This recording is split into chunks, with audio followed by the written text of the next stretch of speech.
ក្រុមហ៊ុនជីបម៉ងនឹងគឺជាក្រុមហ៊ុនកូនខ្មែរយើង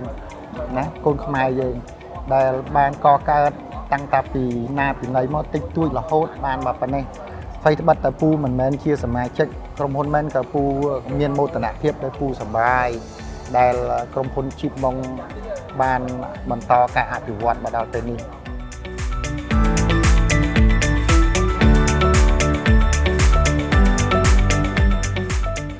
ដោយសារខ្ញុំមើលឃើញកន្លែងហ្នឹងអភិវឌ្ឍខ្លាំងហើយឃើញមានផ្លូវធំអញ្ចឹងណាហើយពលានយន្តហោះមកហ្នឹងមានកន្លែងសង់រោងការ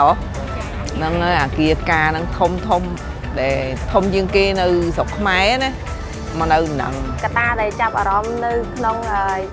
គម្រោងថ្មីនេះគឺជុំវិញគឺ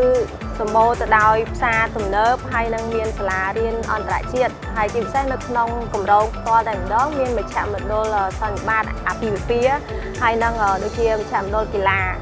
កន្លែងនេះគឺមានភាពតាក់ទាញច្រើនដោយសារយើងមានតភ្ជាប់ហេដ្ឋារចនាសម្ព័ន្ធយើងមានការខ្វាត់ខ្វែងហើយជាតំបន់អភិវឌ្ឍហ្នឹងហើយដល់អញ្ចឹងយើងគិតឃើញថាយក4វែងហ្មងណាយើងគិតឃើញថាសង្ឃឹមមុតមមអញ្ចឹងហ្នឹងថ្ងៃក្រោយយើងប្រកាសជាតំបន់នេះគឺជាតំបន់មានសក្តានុពលផ្នែកការរស់នៅនិងអាជីវកម្មផ្សេងនិងមានការអភិវឌ្ឍខ្ញុំរើសយកគម្រោងនៅទីចិត្តមួយហ្នឹងដែលសារគម្រោងគាត់ធំនៅហើយកណ្ដាលភ្នំពេញទៀតដល់ពេលអញ្ចឹងទៅវានៅទៀតនឹងកន្លែងធ្វើការផងហើយនឹងកូនរៀនផងអញ្ចឹងទៅគឺខ្ញុំគឺដំណើរស្រួលក្នុងការធ្វើការហើយនឹងជូនកូនរៀនគម្រោងដែលនៅចំកណ្ដាលក្រុងហើយនៅចំអ្វីដែលខ្ញុំចង់បានមានអ្វីដូចថាជាច្រើននៅចិត្តទូតពូនៅចិត្តសាទំនើបនៅចិត្តបឹងកៀងកងនឹងជាអ្វីដែលខ្ញុំចង់បានចាប់អារម្មណ៍ពួកខ្ញុំទាំងអស់គ្នាមានជំនឿទុកចិត្តខាងក្រុមហ៊ុនដែលជាក្រុមហ៊ុនរបៀបថាវាអាប់ដេតទាន់សម័យខាងវិស័យសំណង់ល្អរឹងមាំហើយឌីក័រខាងក្នុងអីស្អាត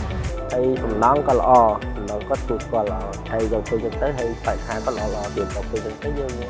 ធ្វើទឹកលើក្រុមហ៊ុនគាត់ក្នុងការរស់នៅម៉ូដផ្ទះនិងពណ៌ផ្ទះស្អាតទាន់សម័យស្រឡាញ់ដោយសារតែបើនិយាយពីម៉ូដគឺបែបទំនើបហើយមានលបងពណ៌ចាស់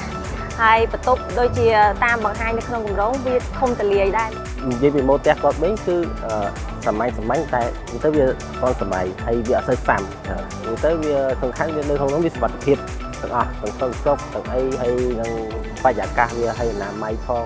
វាស្អាតហើយអញ្ចឹងទៅយើងមានសុវត្ថិភាពក្នុងការ